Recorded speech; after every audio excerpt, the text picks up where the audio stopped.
আজকে আমি কাঁঠাল বিচি দিয়ে চিংড়ি মাছ দিয়ে রান্না করব। এই দেখো কাঁঠাল বিচিটাকে পরিষ্কার করে নিয়েছি, কেটে নিয়েছি। এই যে চিংড়ি মাছটাকে কেটে ধুয়ে পরিষ্কার করে নিয়েছি। আর এই যে দেখো মশলা, হলুদ, মরিচ আর কিছুটা ধনিয়ার গুঁড়া, রসুন বাটা, পেঁয়াজ বাটা এবং স্বাদ মতো লবণ। দেখো চুলায় আমি কড়াই বসিয়ে দিয়েছি, পেঁয়াজ কুচি দিয়েছি। এখন পেঁয়াজ কুচিটাকে একটু লাল করে নেব।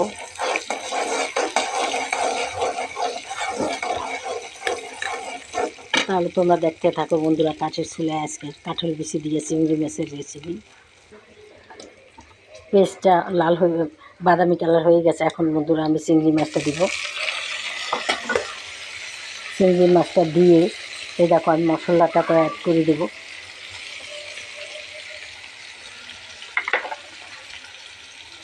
এখন বন্ধুরা আমি এই যে কাঁঠাল বিচিটা অ্যাড করে দেব। মশলাটা কষানো হয়ে গেছে।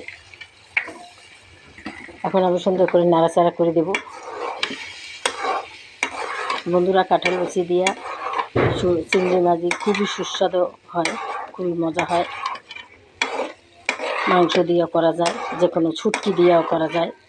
আজকে তাহলে আমি প্রথম বছর কাঁঠাল বিচি দিয়ে রেসিপি করতে হচ্ছে, চিংড়ি মাছ দেওয়ার পরে আমি মাংস দিয়ে করবো। বন্ধুরা তোমরা যে যেখান থেকে আমার রেসিপিটা দেখো না কেন অবশ্যই একটা লাইক দিয়ে দেখবে বন্ধুরা, তাহলেই আমি সামনের দিকে এগিয়ে যেতে পারবো। বন্ধুরা দেখো আমি সুন্দর করে কষিয়ে নিচ্ছি, আরও ভালো করে কষাবো। যত কষাবো অতই খেতে ভালো লাগবে বন্ধুরা।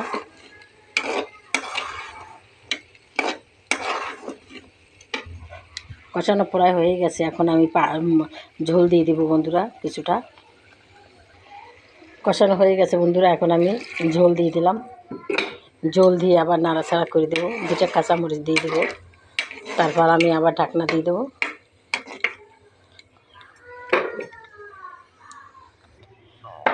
এখন বন্ধুরা আমি কিছুটা কাঁচামরিচ অ্যাড করে দিলাম, আবার ঢাকনা দিয়ে দেবো। দেখে বন্ধুরা আমার কাঁঠালের বিচির রেসিপিটা প্রায় হয়ে আসছে। কিছুক্ষণের মধ্যেই আমি তোমাদের পরিবেশন করে দেখাবো। এই যে দেখো সেদ্ধ হয়ে গেছে, আলু সেদ্ধ হয়ে গেছে, বিচি সেদ্ধ হয়ে গেছে। এই যে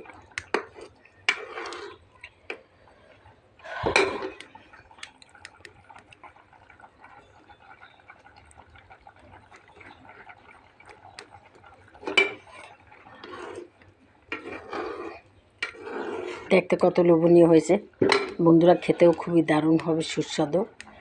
আমি আশা করি তোমরাও এভাবে রান্না করে খেয়ে দেখবে।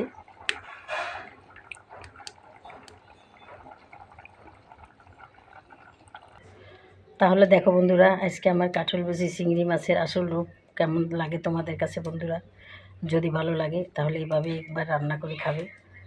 আর যদি বেশি ভালো লাগে তাহলে অবশ্যই আমাকে একটা লাইক দিবে, আমার চ্যানেলটাকেও সাবস্ক্রাইব করে দেবে। আর এবং তোমাদের যদি বেশি ভালো লাগে আমার একটা শেয়ার দেবে বন্ধুরা। আর ফেসবুক পেজ থেকে যদি দেখো অবশ্যই একটা ফলো দেবে বন্ধুরা। যে যেখানে থাকো ভালো থাকো। তাহলে আজকের মতো রাখি। আসসালামু আলাইকুম, খোদা হাফেজ।